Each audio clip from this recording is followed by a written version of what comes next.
Today we are discussing how to break the illusion of reality now and why it's important. And we're going to be looking at this because when you understand how to break the illusion of reality, it gives you the ability to take greater control of your life, understand how to manifest and how to manipulate reality. It's not just random information. This is information that actually empowers you, allows you to control your life, allows you to help us build a better world as well. Because when it comes to breaking that illusion of reality, people sometimes wonder, why does it matter? Why should I care? Who cares if reality is an illusion or not? It doesn't affect me. And the truth is it does affect you very much. Because when you understand that this reality is an illusion, it gives you greater control to control your own life, make better choices, manifest things that you so will, and manipulate reality in general. And if you want to know why that is, I mean, if you think about like when you're dreaming and you don't know that you're dreaming, you just follow the path of the dream, whatever you happen to be doing. Let's say you're in a dream and you're fighting a dragon and trying to get some treasure or something. If you don't know it's a dream, you're going to be really intent on fighting that dragon and getting that treasure. But if you suddenly become lucid and realize that you are dreaming, you can go, oh, hey, this is a dream. This is all an illusion. I don't have to fight this dragon. I don't have to get this treasure. I can go do anything I want. I can go do all these other things that I could possibly do. So when you realize that something is an illusion, your consciousness raises and it opens you up to other opportunities and other choices and other ways of being in reality. And so just as though someone who is in dreaming might be really intent on fighting that dragon and getting that treasure, people who fall for the illusion of reality are trapped in this pre-programming, brainwashed that they've been brainwashed into by culture since birth, and everyone's on the same prepackaged life pattern and going to school, buying a car, getting a job, getting married, having kids. Not that any of these things are bad. These things can be great. These things can be fantastic if you want those things and fulfilling things. But this whole rat race that we've been led into about, trying to make a certain amount of money and get a house to show our status, or you see this and completely oblivious to what reality actually is. Like everyone's on the same prepackaged life, just like, someone in a dream trying to fight that dragon and get that treasure.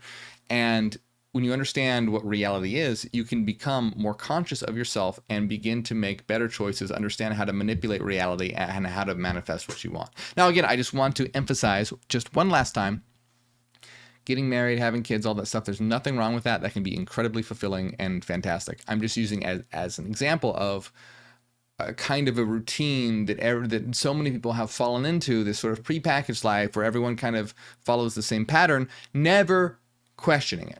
And that's not even the main topic. We're talking about how to break the illusion of reality. But in breaking this illusion of reality, in seeing what reality really is, and stripping away what has ensnared our thoughts, what has ensnared our senses, and this web of sleep-in dreams that humanity has woven for itself, to paraphrase Gustav Meyrink. And when you level up your consciousness, you gain better ways to control your life and control the environment.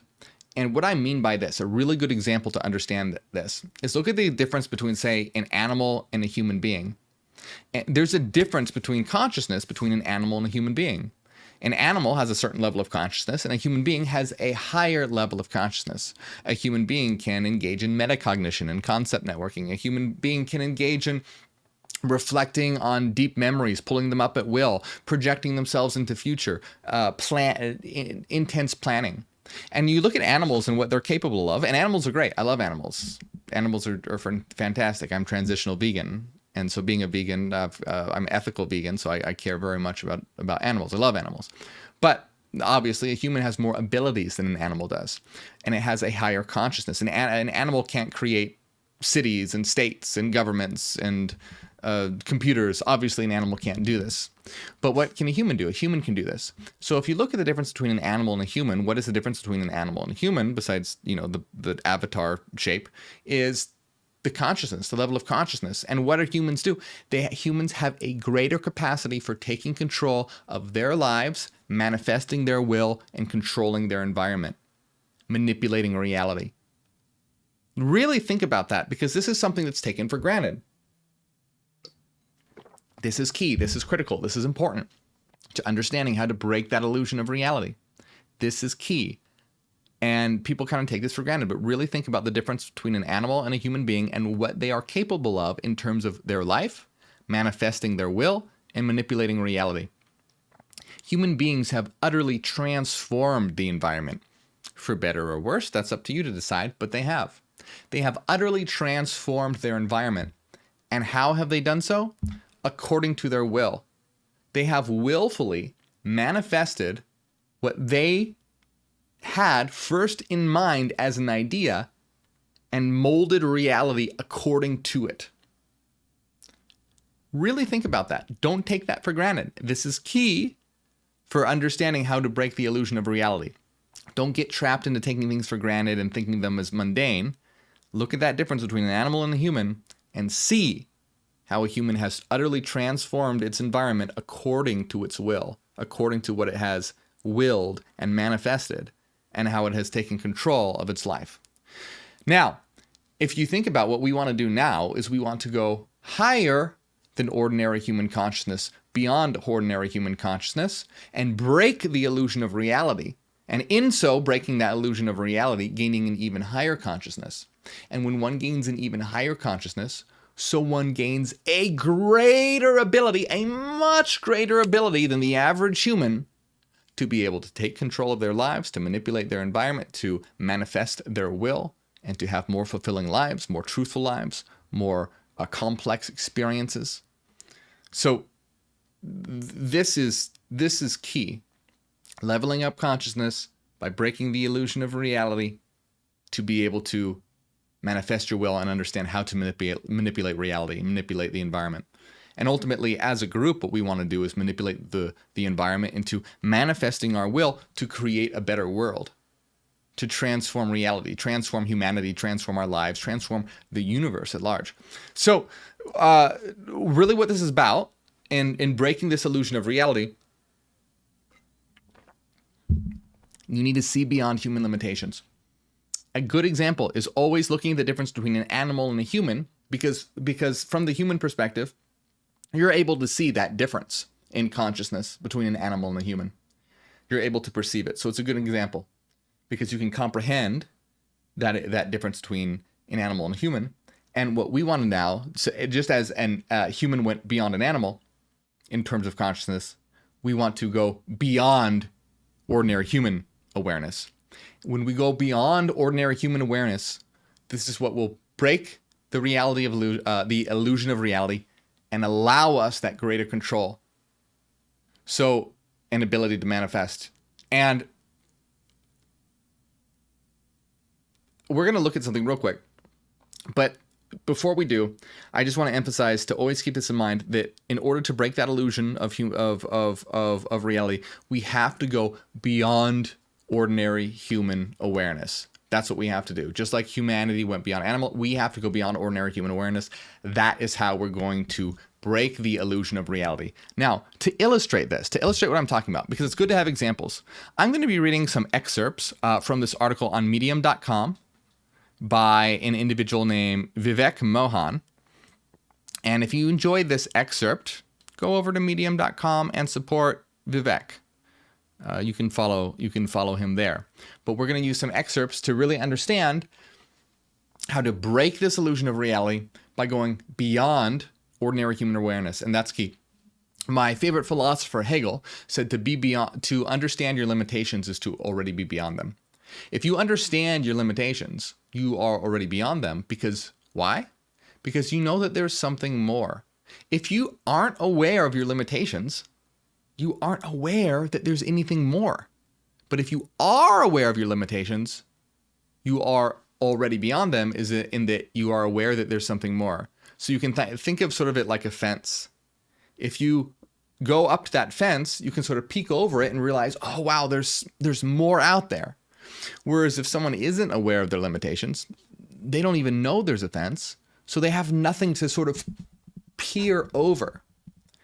And so we want to understand our limitations. We want to understand how to go beyond human awareness, and this is what's going to allow us to break that illusion of reality.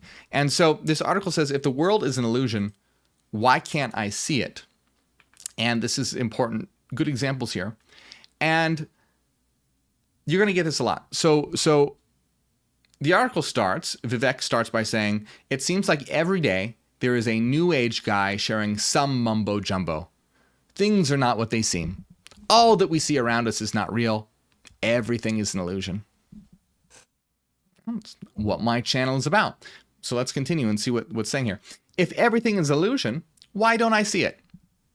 If I'm intelligence, I know the difference. I know what is and isn't. Besides, if things are not real, how about I ask the teacher to run into a not real wall? That will show them the not real pain soon enough. So all this is just airy-fairy stuff for the weak and gullible, not for us rational, scientific, intelligent folks of the 21st century.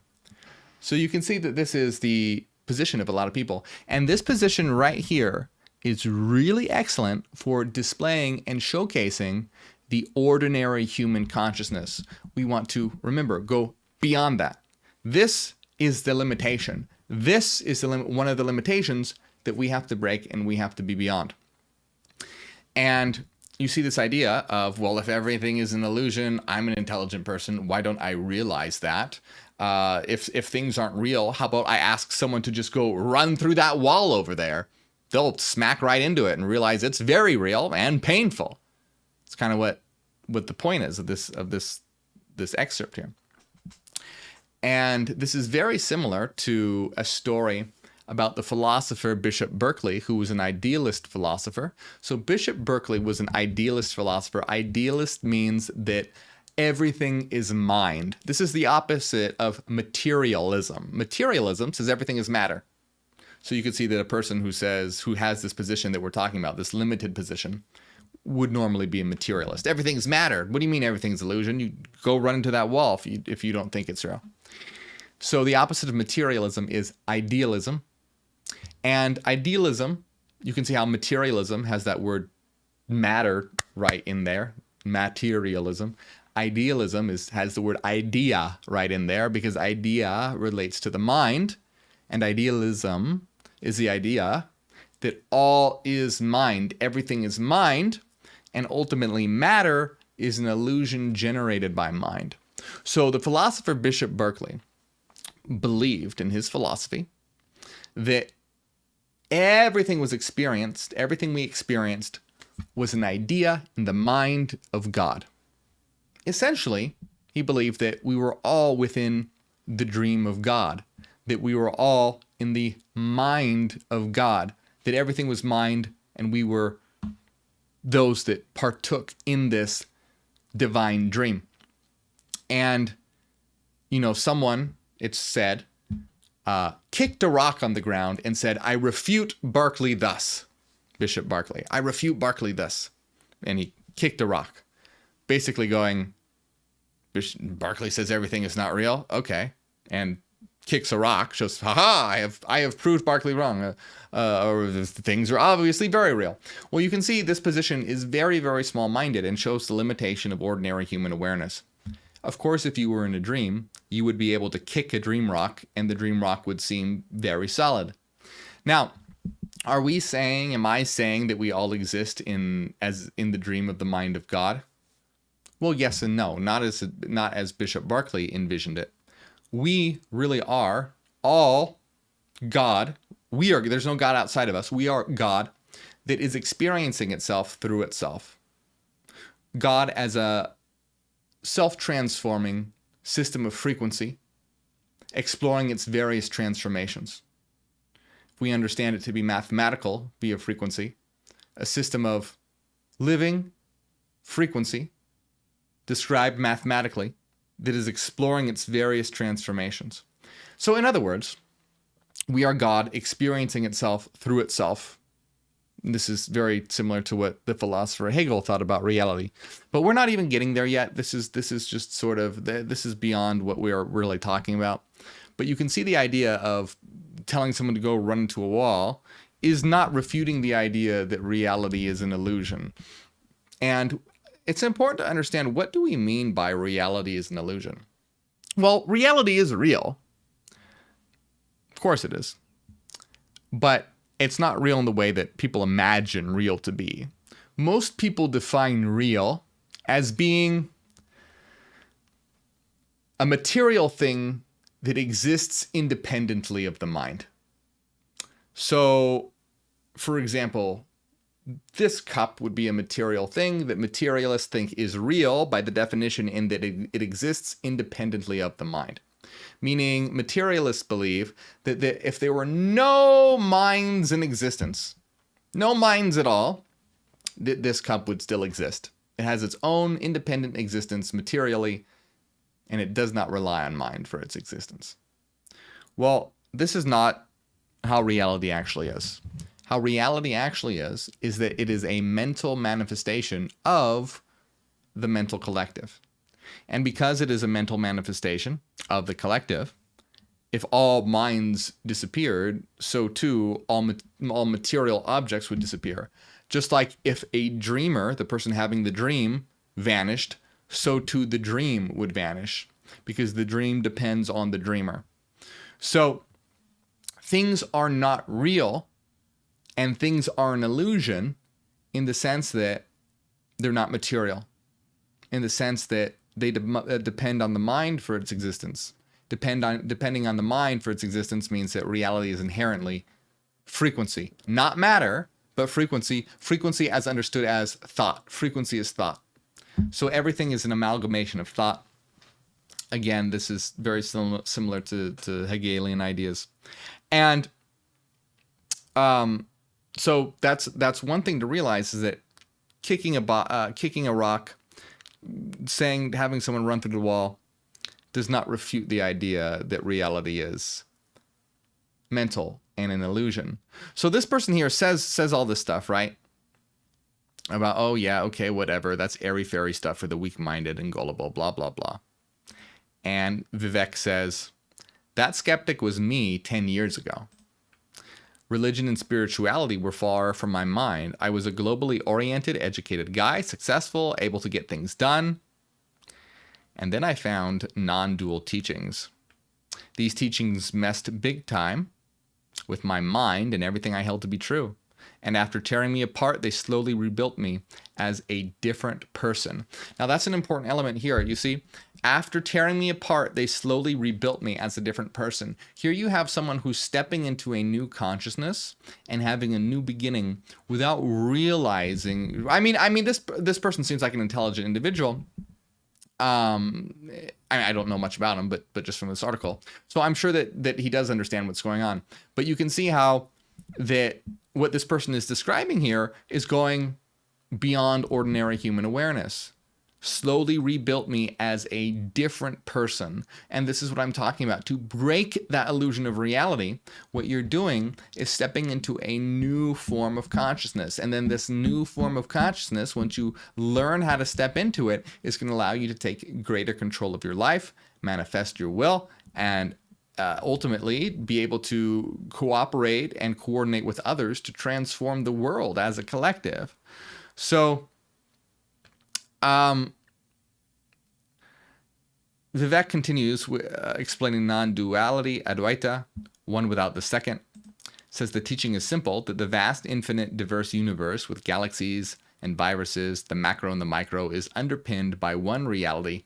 In fact, there is nothing but one reality that appears as many. So if we take a minute to think about what this individual is saying, what this individual is talking about is the Hindu school of thought known as Advaita Vedanta, which is essentially says that the ultimate reality is Brahman. And in Advaita Vedanta, Brahman is just a single unified consciousness. And everything else in reality, is a manifestation of Brahman, the one unified consciousness. Do you see the similarity between Advaita Vedanta and Bishop Berkeley's philosophy? Bishop Berkeley said, we are all ideas in the mind of God. Advaita Vedanta says there is one consciousness, one mind, Brahman, everything which is a manifestation of Brahman, or you can say Brahman's dream. And continuing in Advaita Vedanta, they describe what we truly are as not our bodies, but what they call Atman, Atman meaning the self, so that we are all eternal souls, we're all eternal selves, known as Atman. And to reach enlightenment, etc., Atman must realize that it is Brahman, meaning the self, the individual self, must realize that it is ultimately a part and a manifestation of Brahman, and that all of us are that as well. So you can see how Advaita Vedanta is a bit different from Bishop Berkeley's philosophy, but they share similarities. You have all reality taking place within a mind or a consciousness. Bishop Berkeley says this consciousness is God. Advaita Vedanta says this consciousness is essentially God / Brahman. And we are all Brahman. Like, we are Brahman experiencing its own world through itself.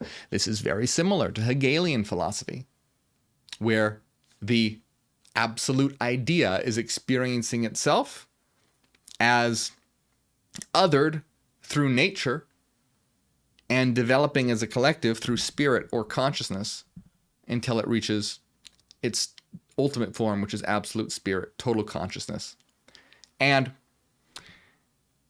you can see, once again, this is a difference in consciousness that is occurring that is very important for being able to understand what you are, where you are, and why you are here. This is ultimately what's going to allow you to take control of your life. So now, is this right? Is this correct? Is Berkeley correct? Is Advaita Vedanta correct? Is Hegel correct? Well, we can understand what reality truly is as being a single unified mind. But what this single unified mind can do, and I've gone into detail on this in other videos, but I'm just going to give a quick summary. What this single unified mind can do is differentiate or particularize itself into individual minds. And we can understand how this happens through Leibniz's law. Leibniz's law basically says that if two things are identical in every way, then they're actually one thing. So you can have a one thing that is actually has the capacity to be a many things by introducing diversity. Because if you have a one thing that introduces diversity, well, then you can have two things, the diversified thing and the original. And then this can continue in diversifying again and again and again and again and again and again by introducing variation and diversity. And so you can have a universal mind that particularizes itself into many minds. And then these many minds can return to unity again by establishing identity, by removing the separation. And so what we have done is that we are one mind, one universal mind that has particularized itself into many minds, and are now exploring ourselves in diversity. We can hear this all the way back in the Egyptian Book of the Dead, where the creation of the universe is being described, and the God that is creating the universe from itself talks about how it is dividing itself. I am one, I am two, I am four, I am eight. I am myself in my transformations. Here are myselves become many. Here are myselves become one. I'm paraphrasing a bit, but that's essentially more or less what it says in the Egyptian Book of the Dead. So there's this unity that is... Let me actually make a note to myself real quick, because I want to... I have some videos on the Book of the Dead as well, if you're interested in that. Just do a search on my channel for the Book of the Dead. There's, I think, a couple videos. I think it says... I think that particular one is... It says that quantum mechanics proves ancient secret knowledge, I think. It talks a bit about the Egyptian Book of the Dead, if you're interested in that. But you can see, so this is where we're at here, is where we're understanding reality as being a unified mind. But it's not like Bishop Berkeley, where there's this some God that we have to worship or whatever, some theistic interpretation of God. It is that we are a single unified mind that has particularized itself into many minds and now are exploring itself. Let's continue here. So Vivek continues by saying, so if everything we see is an illusion, how come we can't see through it? there are two levels. And it says the mind is not geared to figure out the truth of existence. It's fine-tuned to help us survive and thrive as a species. It has limited and finite capacities. So basically what the idea is that if we look up this quote by Aldous Huxley is a fantastic thinker. And let me see what the quote is. Aldous Huxley talked about mind at large. And I just want to read this quote to you by Aldous Huxley. And here's this excellent quote. Each one of us is potentially mind at large. We can understand ourselves as an infinite mind.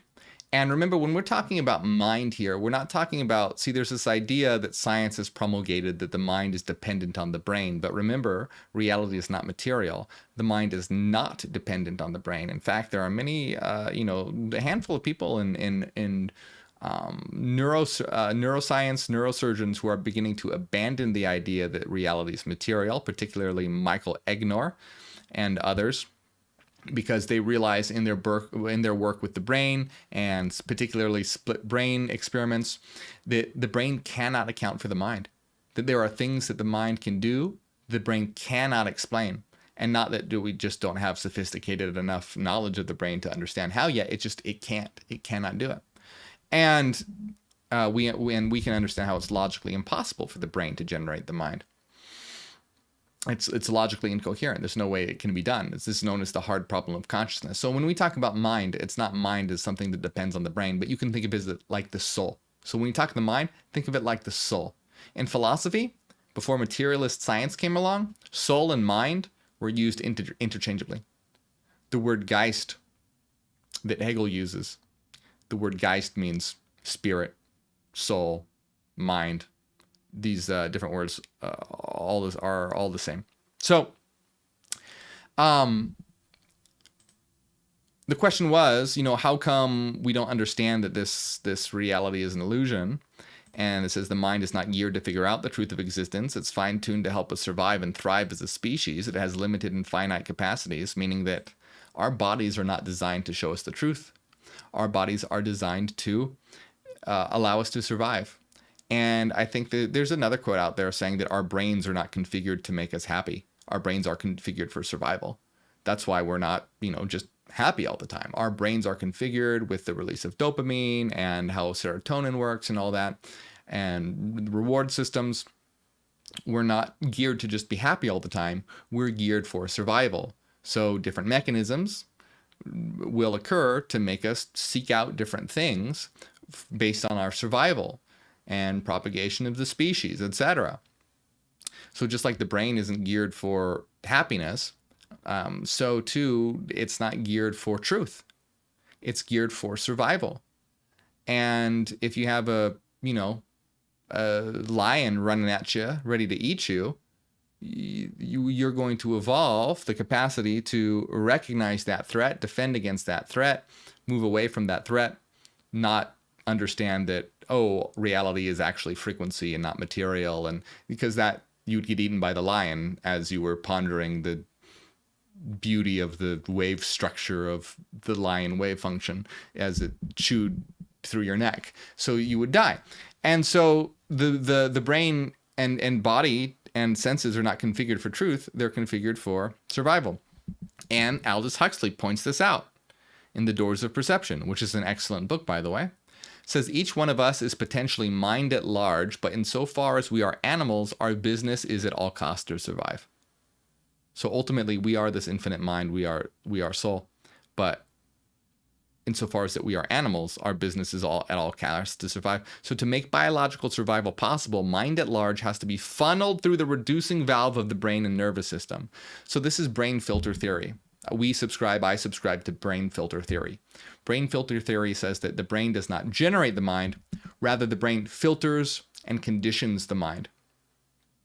So you can kind of think of the brain as being more like a VR headset. When you put the VR headset in, it filters and conditions what you perceive. You are blocking out, you are filtering out the external world and are only viewing the VR world. So a brain and body is a bit like the VR headset. It's filtering and conditioning you as a mind to tune you in to this particular reality, what we call the holos. So, and this is brain filter theory. So mind at large has to be funneled through the reducing valve of the brain and nervous system. What comes out the other end is a measly trickle of the kind of consciousness which will help us stay alive on the surface of this particular planet. So the brain, the body has been evolved for the purpose of survival on this particular planet. And what we are has been reduced to a measly trickle so that we can survive on this particular planet. If we were busy contemplate what the electrons spin on the other side of the galaxy, yeah, a lion would eat you.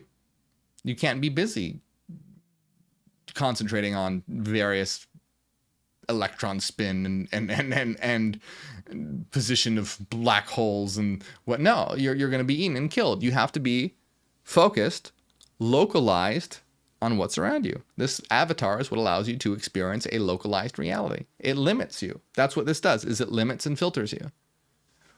And that's not necessarily a bad thing, but when it comes to understanding truth, you have to recognize this, because remember, you want to go beyond human limitations, and you want to realize your limitations. You want to realize, remember, to understand your limitations, to be aware of your limitations is to already be beyond them. So what we're doing here is understanding what our limitations are. Understand that what you see and what you perceive and what you comprehend currently is not truth. But it could be understood because you realize, hey, I have a limitation here and I can go beyond this limitation. So this article continues, we and our minds are part of this order of reality. Anything at one order of reality can't really see itself. It has to be reflected to be seen. Eyes can't see themselves. We need a mirror. Or we can infer we have eyes backed on the fact that we can see. So there are specific methodologies used to understand the illusory nature of things. Everything is names and forms. A wave is a name and form of water, so is the ocean. A table is a name and form of wood, so is a tree or a bed. Our minds tend to focus on names and forms. This is how we've been trained since birth. It takes a lot of deconditioning to start seeing the underlying truth of things. The only way we can realize the illusion is through inference and introspection under the guidance of a teacher, so we can use the mind to infer and realize the truth by being exposed to more accurate information followed by introspection. So what's basically being said here is that our mind has been filtered and conditioned to focus on names and forms. And what do you mean by that? Well, this is sort of like how Kant understood what Kant called the understanding. And what Kant said, what the mind does essentially is that it carves reality up into various compartments. It labels and organizes and, via the imagination, via intuition, via the senses, via the understanding, it labels and organizes and understands the world. And we do this. You can see how we do this, where we label things. This is a glass, and this is a phone, and this is a hand, and this is a remote control. We organize and label things. The thing outside in nature is a tree. That's a flower. That's a rock. We label and name things, but we have to realize is that when we label and name things, we aren't understanding what they are. We're just associating labels and names with them. So when a child says, hey, what's that? And we say, oh, that's a tree. It seems like we've explained what it is, but really we haven't. We've just associated a sound with it. What is that thing? It's a tree. What's a tree? Well, it's wood. It's just another sound. What is wood? Well, it's a collection of molecules. What are molecules? Well, it's a collection of atoms. What's atoms? Well, it's composed of protons, neutrons, and electrons. What are protons, neutrons, and electrons? Well, electrons are fundamental particles, and neutrons are formed by quarks, and quarks are fundamental particles. So fundamental particles are well, what are fundamental particles? Ultimately, science has no fucking idea what fundamental particles are. They don't know. So do you see, when you follow this sort of Russian doll all the way down of various mouth sounds and labels we have given things, an answer of what that thing is has not been given. What is that tree? Ultimately, it's composed of fundamental particles arranged in various ways. What are fundamental particles? Science has no clue. So you see how humanity has been caught in this net of sleep and dreams, which it has woven for itself, again, to quote Gustav Meyrink. And it has tricked itself into thinking that it has explained things when it has explained nothing. It has simply labeled and ordered things for pragmatic value, for practical value. It's great that we label and order things. We need to do that in order to say, hey, can you go hand me that cup of water over there? If we didn't name and label things, what are you going to do? How are you going to communicate that? Labeling and naming things helps us practically, just like our brains have been evolved to allow us to survive. So too, through our evolution, we have labeled and named things for practical value, which is great. But in so doing, we have sort of tricked ourselves into thinking that we have explained things when we haven't explained or understood anything. We can understand them, but we have to, again, first realize what our limitations are. If you walk around and think that you know what everything is, oh yeah, that's a tree, that's a cup, that's a flower, you're not aware of your limitations. And if you're not aware of your limitations, you think you know everything. And there's this other quote, I forget who said it. It was, to be a master, you must first be willing to be a fool. Meaning if you want to be a master, in this case, let's say that it's understanding existence, you have to first be a fool, meaning admit that you don't understand existence. If you go around thinking that you know it all, you're never going to question it. You're never going to look for an answer. If you think you have all the answers, you're never going to look for an answer. You're never going to find an answer because you think you know it all. So you have to realize, hey, shit, I don't know what any of this is. And that's the thing, is that we have found ourselves in this astounding reality, this amazing reality, this mystery that is before us. No one ever questions it. People walk around their daily lives, thinking about a job, thinking about their job, thinking about what they're going to do on the weekend, thinking about partying with their friends, thinking about what they're going to watch on Netflix. Meanwhile, they are immersed in this dimensional complexity, dimensional complex of a mystery, this mysterious, riddle that is before us constantly.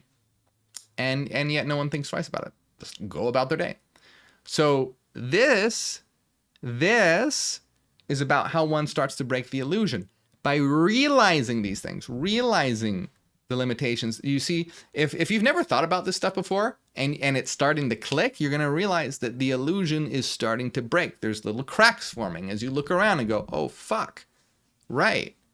What is this? What is this place? What are these things? And so the philosopher Hegel ultimately said to Kant, this idea of the mind carving things up and compartmentalizing things. Yeah, that's great. Pragmatically, practically. But that's not what ultimate reality is. Ultimate reality is a holistic system, meaning a unified system. And what this means is that ultimately everything connects to everything else. From you to your friends to the trees outside to things going on the other side of the universe, it's all ultimately, intimately connected. And quantum mechanics shows us this through the idea of non-locality. Everything is ultimately connected. And so, really, this thing that we think of as a cup is not a cup at all, but really it's a wave function. And this wave function bleeds into and interacts with everything around it ultimately. We don't easily perceive that, but that's what's happening. Everything is interacting with everything else all the time, constantly. Everything, no exception, zero exception. Everything's interacting with everything else. Now, let me see if there's anything else. So the limited mind is able to figure out the truth through interpreting new and more accurate data and applying it to existing knowledge. So I like this point here. It says, here is the irony. Once the truth is pointed out and understood, one wonders why they did not see such an obvious thing before. That's what I'm trying to get across. Like, look the fuck around you. Now, I'm not really, saying you as the listener or the watcher right now. I'm saying like the you is in humanity at large. Wake the fuck up. Look around you. Realize you exist within this riddle, this infinite mystery, where we have infinite opportunity before us to have beautiful experiences and to construct new worlds and manifest new realities and literally create new universes once we reach a certain level. And yet, humans are obsessed with what they're going to watch on Netflix. Now, I'm not knocking Netflix. I watch Netflix from time to time. I'm not saying that these things are terrible, but you know what I mean. If you don't look around you and realize that we, and ultimately where you follow this thread, this is where you start to see the cracks when you start to realize these things. You start to break the illusion. You break that illusion down all the way, and you follow the thread. You follow the path to where it leads. You realize that we are divine and we are God and we are experiencing ourselves through ourselves. And that, my friends, is how one steps into ultimate power. When you realize that you are God, literally, you are God. I am God. We are God. And this needs to be acknowledged because only a handful of people realize this. But when a certain percentage of humanity begins to realize this, we'll be able to create a brilliant new world and a brilliant new life. Just as human beings, compared to animals, we're able to create, governments and cities and technology, we will be able to create a unified planetary civilization. And a unitary planetary civilization beyond which the limited imagination of human beings can currently comprehend. Because we will be working together in a synchronized way with the knowledge that we are divine entities. And so we will be able to manifest a world at our will. Now, this doesn't mean just magically thinking about it and it appearing. But it means through new concepts, being able to construct things in a way that humanity wasn't able to do so before. Create technology that wasn't able to be created before. Develop the ability to tune, to see into different collective frequency domains. To ultimately achieve planetary independence and achieve our own collective frequency domain, no longer requiring to adhere to this physical reality, but creating our own mental universal structure, where in that case, then together as a collective, we will be able to manifest things in that domain simply through thought. But not yet. That's a long way off. Humanity is quite far away from that point. So, and the author says, so it's like space. It's all around us, yet we don't notice it until someone points it out. So the illusions exist. That is the nature of the world. The enlightened ones are the ones who realize the truth underlying the names and forms and are able to function at both levels. And that's really important. Able to function at both levels. And there aren't just two levels. There's actually, we talk about, for ease of understanding, three levels. The level of understanding that you are an avatar, as in the body, which is basically normal human ego consciousness, what most people have. Then understanding yourself as an eternal mind, a being that is immaterial, a being that is mental, a being that is infinite, a being that has existed across many different localizations, aka reincarnations. And then the third level is the absolute perspective, in which we understand that we are all one unified, connected network that is a universal experiencing itself, that we're God, the level of understanding that together we are God. And so it's not only two levels, but it's at least three levels, understanding this three-tiered nature of consciousness. It's a triple consciousness. It's triadic consciousness. And this is what's being talked about. Humans just have level one consciousness. They just have the avatar mode. But no, you have to go through a triadic consciousness, reaching hyper-awareness in that triadic consciousness. And it says it's like space all around us, yet we don't notice it until someone points it out. And I think a good example of that is kind of like the idea of that a fish isn't aware of water. Because a fish is immersed in water its entire life. So it's not aware of the water. Because it's all it has experienced is being immersed in the water. So you can imagine a fish having no idea that water exists. Well, the same thing is like this. Humanity walks through reality like a fish lives in water, not noticing what is right in front of it, that it's immersed in this infinite mystery, this infinitely mysterious thing. Now, it's not like I said, when I'm describing it as infinitely mysterious, that doesn't mean it doesn't have an answer. It absolutely does. It does have an answer, and we can understand that. We can understand it formally. But before the illusion is broken, it stands as that mysterious thing. What are these objects? What are these cups? And what are these trees? What are these, tables and chairs and all these things? What are these things at root? What are we? And we can understand what these things are. But first, that crack has to occur where the illusion starts to break. And it's by realizing what our human limitations are so that one can go beyond them.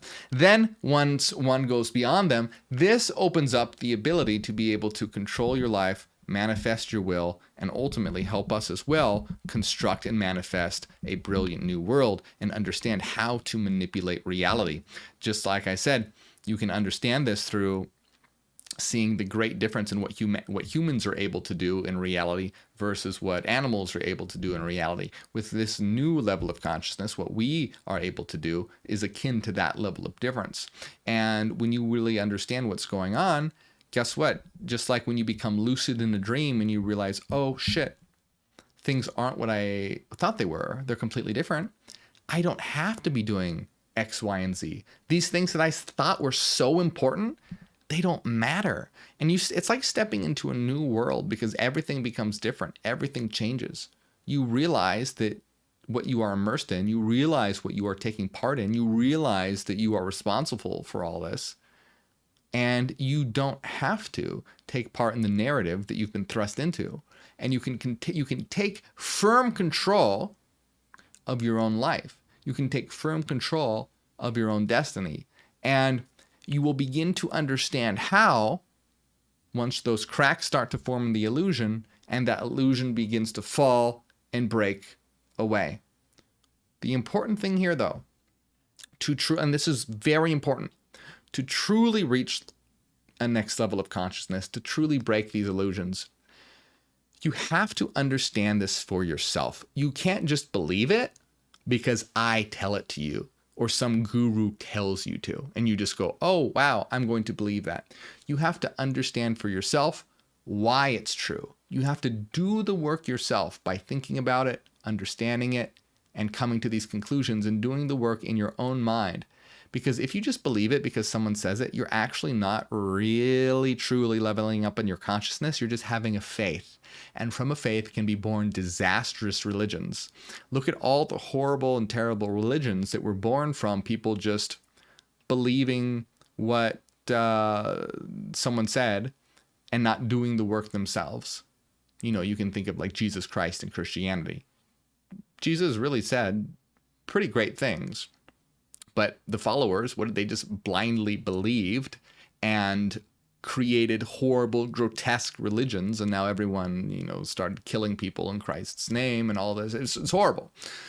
And Christianity is a very big problem in the world today because of this. So the point is, and this is very important, not to believe something just because I say it's true or someone in a book says it's true or whatever, but that you actually do the work for yourself, that you take the time to concentrate on yourself. Hey, just take a cup and stare at it for 20 minutes and try and figure out what it is. Just that I'm kind of joking, but not really actually.